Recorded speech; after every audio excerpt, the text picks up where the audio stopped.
శ్రావణ మాసంలో వచ్చే ప్రతి మంగళవారం అమ్మవారికి పరమ ప్రీతిపాత్రమైనది.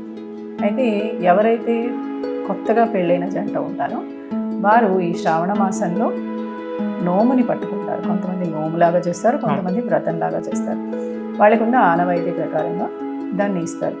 దీంట్లో అమ్మవారిని ఆరాధన చేస్తూ ఆహ్వానం చేసుకుని ఆ అమ్మాయికి నోము పట్టించడం అంటారు.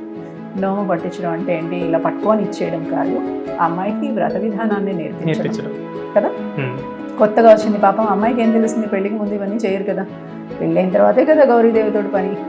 అలా గౌరీదేవి ఆరాధన చేయడం అప్పుడే మొదలు పెడుతున్నారు కదా అని అంటే, కాదయ్యా, ముందు నుంచి గౌరీదేవి ఆరాధన చేయొచ్చు. అమ్మాయి కావాలనుకుంటే నిత్య సుమంగళిగా ఉండడానికి అమ్మవారి ఆరాధన వయసు తెలిసినప్పటి నుంచి చేయొచ్చు, అంటే మెచ్యూర్ అయినప్పటి నుంచి కూడా చేయొచ్చు అని మనకి శాస్త్రాలు చెప్తాయి. ఇదంతా మనకి శివ సంవాదంలో తెలుస్తుంది.